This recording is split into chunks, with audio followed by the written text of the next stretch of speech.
Okay, so as I was saying, currently we have 59 children in foster care in Clatsop County that's being served by our program.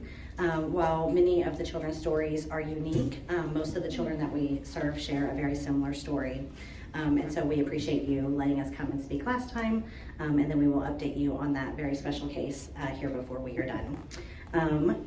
The abused and neglected children that we serve often feel unwanted and unloved, and they're also at a higher risk of being re-victimized. It's very important that we work to provide them with permanent and stable homes, which is the primary mission of CASA. These Clatsop County children need someone to have their back, a person who will investigate their specific case, will get to know them and get to be their voice, someone to advocate for his or her best interest. And as CASAs, that's what we do. We have a sign-up sheet at the back of the room if any of you have ever wanted to give that a go. CASA volunteers are appointed by judges to advocate for the best interest of these abused and neglected children. We do this in court and in multiple other settings. I've left a little placard on your tables that kind of have the map of what a CASA does. These are some kind of specifics into a volunteer, and each child, this is kind of an ongoing process for them, each interaction and each day. So now I'm going to let Cindy share a little bit with you. Thank you so much, and thank you for inviting us back. I just want to let you know that as a CASA volunteer, we don't need to know about court proceedings, and we don't have to have legal experience. We don't have to be a counselor or have counselor background or like a DHS caseworker has that experience. We are given training by the CASA office, which is Nikisha right now, and that training specifically helps us know when we can help and the things we can do and when we need to ask for a professional to step in. I want to go back to my current case. So I don't know how many of you were here last time, but the foster family, you'll remember, they wanted to be the adoptive family, and they had been awarded that to be the potentially adoptive family. They had an incredible job opportunity offered to them in Arizona. Now we're a year and a half into the case. The child's been removed from her home, and she's living with this adoptive family, potentially adoptive family. They were offered an incredible job opportunity to move to Arizona. The moving plans started and were being discussed in early spring of this year. At the end of this summer, they were issued paperwork and permission to move with the child by DHS.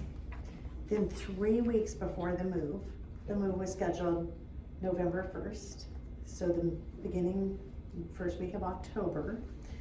They were told by DHS, sorry, the paperwork was done incorrectly and you cannot go, the child cannot go with you to Arizona. This child's been there a year and a half, and she's a teenager. Remember, she was the homeless teenager.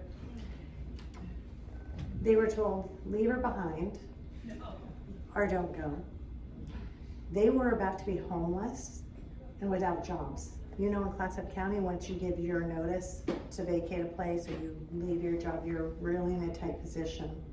It would have been terrible, not just for them, not for Zeta, but they had also 3 other children living in the home with them.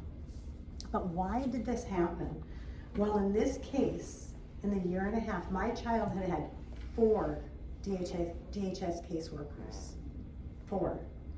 Her biological parents hadn't participated in any meaningful or healthy way. Her only constants were her attorney, Nikisha, and myself. And here's what we were able to accomplish. Under the leadership and persistence of Nikisha, we got an emergency hearing before the judge to ask for the move to be allowed. Nikisha worked quickly and quietly behind the scenes to bring the new caseworker up to speed on what had been and what had not been happening. And I do mean the caseworker was new. She had been assigned my CASA 1 week prior to her telling the family, sorry, you can't move, or sorry, the child can't move with you. Nikisha can't do this all on her own for the 59 children in foster care. She relies on us CASA volunteers to tie everything together and for us to use good judgment on notifying parties when there's potential problems and to help work towards solutions for the betterment of these neglected and abused children. And to let you know, at the emergency hearing, they were granted permission to leave, and they left November 1st.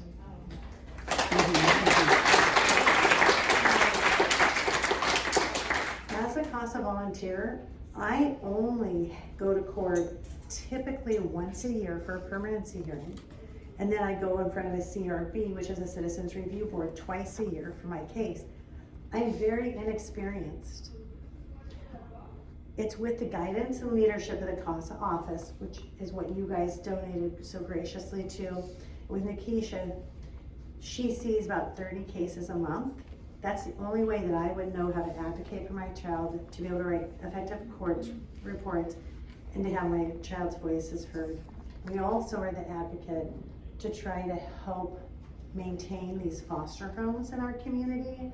Because what you can see, if you think about that family, what they went through to try to keep this child who's not their biological child, is extremely difficult.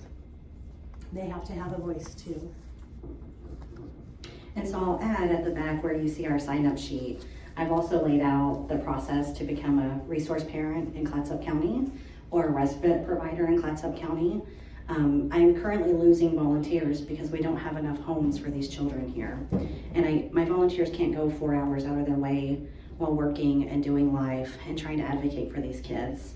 And the rate of change in caseworkers, that's for all 59 of these kids. So while I can do a lot, I can't do it all. We need our community to be resource parents, to be volunteers. So your financial support enabled me to spend several additional hours working on this case with Cindy for this young lady. Being that I'm the only person at CASA, sometimes I have to choose, am I going to write a grant and fundraise, or am I going to put extra time into this kiddo? Your funding allowed me to put that extra time into this child and many others since the last time I was here. Since I was last here, I've attended 65 hearings, doing the same for multiple other kids in different ages and stages of life. So your support also enabled me to make sure some birthdays were remembered, to make sure a couple of kids had costumes to go trick-or-treating, and it enabled me to provide gift bags and goodies for those children. And the remaining of the funds, as Jan stated earlier, we have 5,000 more coming from the grant, and that's going to equip me to be able to recruit and train for spring 2025 when I do the next training class. So thank you guys very much. Each dollar made a significant difference for our county.